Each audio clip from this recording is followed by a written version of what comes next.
Hello, this is Scott Loomis, and welcome to another exciting issue of my If I Was, I Would Use Wixie to Do the Following. Today's exciting topic, if I was a reading specialist, an elementary reading specialist, I would use Wixie to do the following. Let's get right to it. First thing, the big thing is the record tool.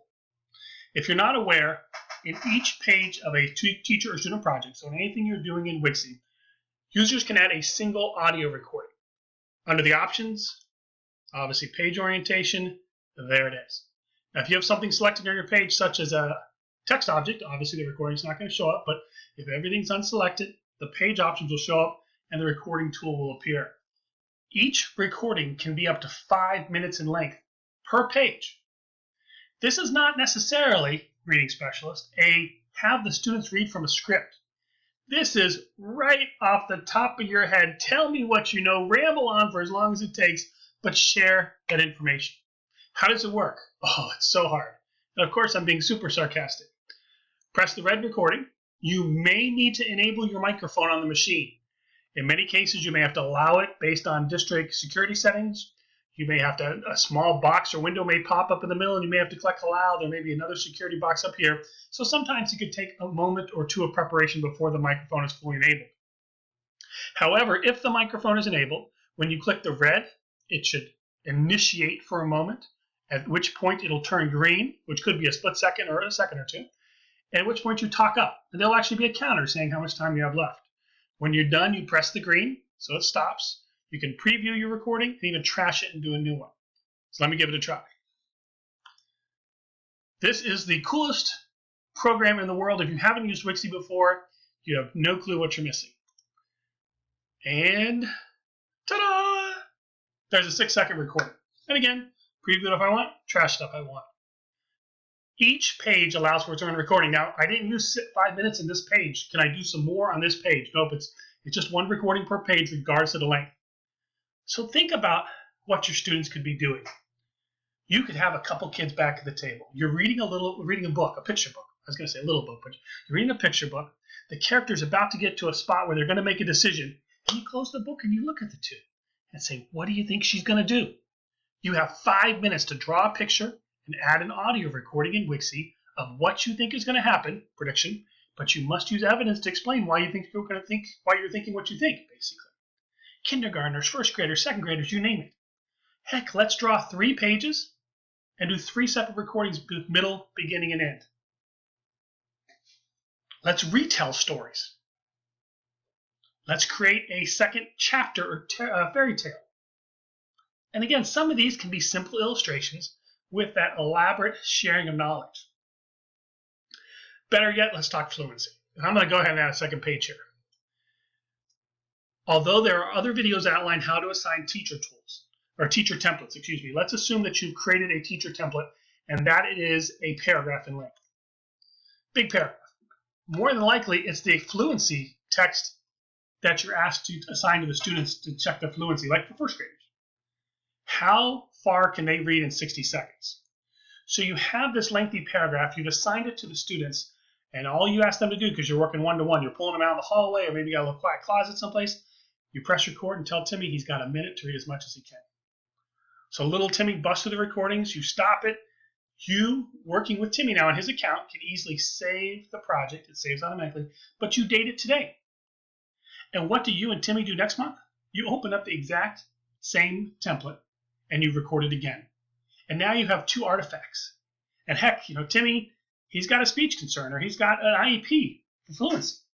Or he has parents that don't believe the teacher's anecdotal observations. You create these artifacts with the student voice that you can then use as evidence when we're meeting with the parents, when meeting with an IEP or 504 team, but you have these fluency, these literacy indicators. And of course, I've just scratched the surface. These were just primary examples. I mean, think about the ability for kids to interview characters from novels. Something as simple as 2 images from our library and recordings. So if I want to go in, and we've been doing animals for the younger students, I could go ahead and bring in an animal and then bring in a picture of me and pretend to interview the animal. Of course, student voice, I could pretend to be that animal. We talked about people, famous state famous American, African Americans, you name it. Careers are down here as well. So if I want to interview, for instance, a doctor, or I want to interview a nurse or an archaeologist, I can pull these stickers on the page. And again, we're not talking about moving mouths and animation like a movie. We're talking about still pictures with the recording. And again, at some point, you start losing touch of what the curriculum is hoping for you to do and what the technology will allow you to play and create and make. And I think there's just the simplicity of these images with the recording can really be efficient when used, meaningfully. Right? So I could gush about recordings forever, but hopefully you get the point that you really have a lot of rich opportunities when it comes to using the recordings. But what other tools within Wixie really fall within the wheelhouse of a reading specialist? The next one I want to talk about is print products. Now, I'll preface this by saying I am not a big fan of printing. We're no longer in the day and age where kids need to print every single piece of paper.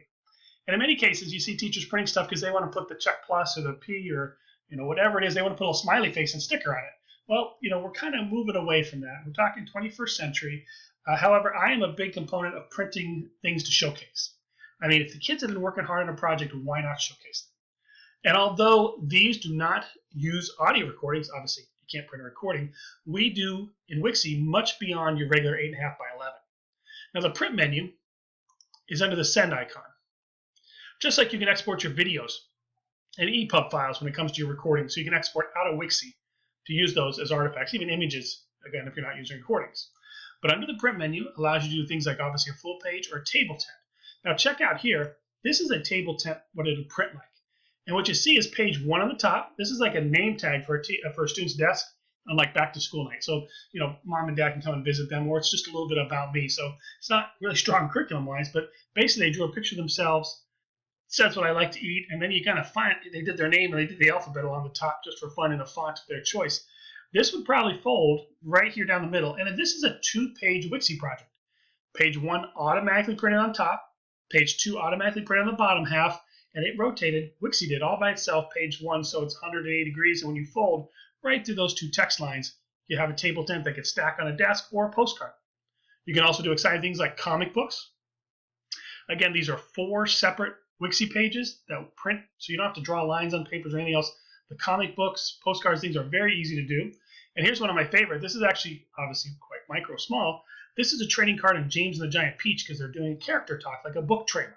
So the kids had to draw a picture of the character in 5th grade, describe the character basically, and then do a small book summary. And what's nice is when you go to that print menu, you can choose a trading card. Now, if you print just a trading card as a single, it'll print just one of the trading card. But if you only have a 1-page project open, you could choose repeat page, and it'll make 9 baseball card, basically size documents on a piece of paper. So what's really neat is that the kids can print something. It could even be a concentration game or vocabulary. It could be anything on vowel sounds. If you want to do centers where the kids are actually making parts of the center that you'll use next week on maybe plural endings, or again, like I talked about, blends or vowel sounds or things like that. But the trading cards, especially, I talked about characters from novels, or maybe different components of the story, or famous state figures. The kids could trade, and again, trading is as fun as it is. It's actually quite exciting for the students. But could the kids then do something with that set that they've collected? And that's where you get again to that more meaningful comparison or analyzing, or with justifying into groups, or with using it as a study aid or whatnot. But the printing, even things like a trifold brochure, full page, or newsletter, provides some rich opportunities for kids to showcase their knowledge. If you're going to read Charlie and the Chocolate Factory, why not do a Chocolate Times or something like that with a newsletter? Table tent, I covered all 6 here. So hopefully you can find one that you use, and again, do something special as that assessment. And you can export that out as a PDF file here if you wanted to, or print it from there. So lastly, my last tool for reading specialists is the teacher instructions. Now this is basically kind of going back to the recording tool. The students get a 5-minute tool or 5-minute recording for them to use. The teacher gets a 5-minute recording. So you could actually do recordings with like read-alongs.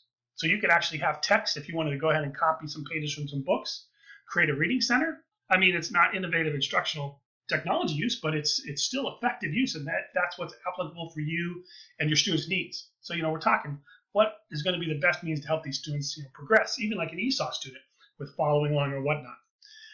you can type both text and record yourself reading. And that tool is found, you can see I did a little snapshot here, from the edit icon, which is up here. We're going to come down to instructions, and then we get this window that appears. Now, if I want to type an instruction, so like for instance, I do like draw an illustration of the middle of the book and record an explanation. There we go. I could record myself reading it. I could record myself reading anything else if I wanted to. Again, it doesn't matter. That is going to be a 5-minute recording, handles all the same way. I'm going to press OK, and under the options icon, in addition to the record tool, there are my instructions down here. And had I done a recording, draw an illustration of the middle of the book and record an explanation. OK, then I get that little play icon. Draw an illustration of the middle of the book and record an explanation there as well. So what's nice is you can do those teacher components. Obviously, you can read directions for centers, for your primary students, for kindergarten, pre-K, and 1, or even second grade. Or you can go ahead and use those to your advantage, taking the opportunity. You use the record tool. Maybe the kids make a prediction at the end, and maybe they get to read what you just read. However you feel is most valuable for your students. And again, although I taught elementary school for a number of years, I was never a reading specialist, and I'm not going to pretend to know exactly what you guys do and what are the tricks and tips of the trade. But these are some of the tools and features I feel in Wixie that may be applicable to what you do to make what you do with your students more doable, more manageable, and of course more engaging and motivational. With that, this is Scott Loomis signing off. Have a wonderful day.